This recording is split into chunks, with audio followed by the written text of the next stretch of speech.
যে বৈরিতার উচ্চতায় উঠে গেছে সম্পর্কের জায়গাটা ৫ আগস্টের পর থেকে। আমরা দিল্লি না ঢাকা ঢাকা এরকম স্লোগান শুনেছি। সেই সাথে আমরা বাণিজ্য সুযোগ সুবিধা বাংলাদেশ থেকে তুলে নেওয়া, ভিসা পারতপক্ষে বন্ধ করে দেয়া, এরকম নানান ইস্যু, বিশ্বকাপ ক্রিকেট খেলতে না যাওয়া আমাদের দলের।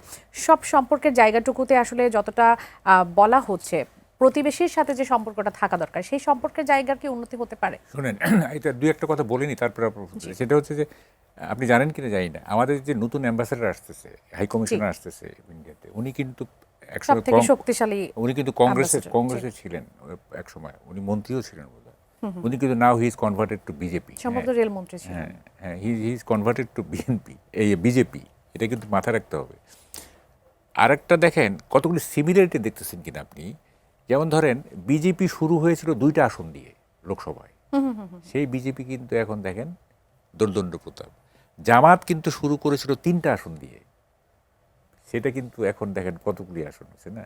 এই যে গ্র্যাজুয়াল প্রোগ্রেশনটা, হ্যাঁ, এই যে ধর্মভিত্তিক রাজনীতির যে গ্র্যাজুয়াল প্রোগ্রেশন, এটা কিন্তু অলমোস্ট মানে গ্রাফটা কিন্তু অলমোস্ট একই ইন্ডিয়া এবং বাংলাদেশের। গ্র্যাজুয়ালি এটা ডেভেলপ করতেছে এবং একটা পর্যায়ে আমি অবাক হব না যে এই যে জামাতের যে 70টা আসন বা কয়টা আসন, এটা যদি আরও বাড়ে, আমি কিন্তু অবাক হব না। কারণ এটা একটা নিয়মের মধ্যে পড়ে গেছে এই প্রোগ্রেশনটা। হ্যাঁ, এটা কিছু করার, উই কান্ট হেল্প ইট। হ্যাঁ, it is a social dynamics.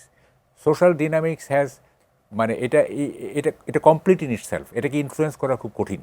হ্যাঁ, সোশ্যাল মানে সমাজের যে গতিসূত্র যেটা। যাই হোক, এখন আপনি বলতে দেখেন, interim government is a terrible failure in our foreign policy. একদম একটা একেবারে টেরিবল, মানে as far as India is concern, একদম। আমরা উইকার নেশন না, India is a stronger nation. উইকারদের উইপন কি? উইপন হচ্ছে অরেটরি, কথা, তাই না? যেহেতু আমাদের উইপন, আমরা কম উইপন আমাদের। কিন্তু দেখা গেছে যে 5ই আগস্টের পরে যে হম্বিতম্বি, যে নিজেকে এটা কি বলে ওভার স্ট্রেস করা আর কি, হ্যাঁ, যে 7 সিস্টার জ্বালা এই ডিস্টেবিলাইজ করে দিব, মানচিত্র পাল্টে দিব, এটা এগুলি in the name of foreign policy, এগুলি কতগুলি মানে এটা কি বলে বোগাস কিছু জিনিস হয়েছে আর কি। হ্যাঁ, যে কারণে ইন্ডিয়ার সাথে আমাদের রিলেশনটা সেভাবে হচ্ছে না।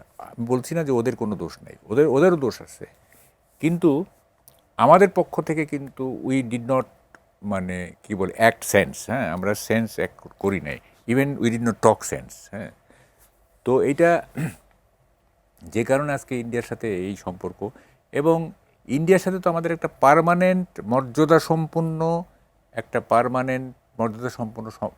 মানে সম্পর্ক দরকার। কারণ এটা তো আমাদের নেইবার, তাই না? একটা ক্লোজ নেইবার। ওই যে বলে না, ইউ ক্যান কি বলে change your friend but you cannot change your neighbour, তাই না? তো এটা তো আমরা চেঞ্জ করতে পারবো, যেহেতু এটা কনস্ট্যান্ট। তাইলে এটার সাথে এমন একটা ডিপ্লোমেসি করতে হবে যাতে উভয় পক্ষের মর্যাদা থাকে এবং এই মর্যাদাভিত্তিক সম্পর্কের ভিতর দিয়ে আমরা এগিয়ে যেতে পারি। কিন্তু সেই চেষ্টা কিন্তু হয় নাই। কতগুলি বাগাড়ম্বর হয়েছে, কতগুলি বাগাড়ম্বর হয়েছে, যে কারণে হস্টাইলিটিটা আরও অ্যাকিউট হয়েছে ইন্ডিয়ার সাথে। হ্যাঁ, তো এইভাবে তো আর চলে না। তা এখন কিন্তু অনেকে রিয়েলাইজ করতেছে যে আসলে আমরা ভুল করছি কতগুলি কমেন্ট পড়লে আপনি বুঝবেন, মানে যে এক ধরনের রিয়েলাইজেশন হয়েছে যে দ্য হোল থিং ওয়াজ কি বলে ড্রাইভেন বাই কি বলে মিস আইডিয়া। হ্যাঁ, এটা বোঝা যাচ্ছে এখন। তো যাই হোক, এখন চেষ্টা করতে হবে, মানে আমরা তো আর ইন্ডিয়ান পলিটিক্সকে ইনফ্লুয়েন্স করতে পারবো না, তাই না? এটা সম্ভব না। তো ওরাও আমাদের পলিটিক্সকে ইনফ্লুয়েন্স করতে পারবে না, যতই যার ডোমেস্টিক পলিটিক্স তার মতো। তবে এখন একটা করতে হবে যে ওয়েস্ট বেঙ্গলের সাথে সম্পর্ক কীভাবে মর্যাদা সম্পন্ন একটা সম্পর্ক করা যায়। এবং সেন্ট্রাল গভর্নমেন্ট তো আছেই, মানে আলটিমেটলি সেন্ট্রাল গভর্নমেন্টই সব, প্রভিন্সিয়াল গভর্নমেন্টের তো খুব একটা পাওয়ার এক্সারসাইজ করার মতো ইয়ে নেই, তাই না?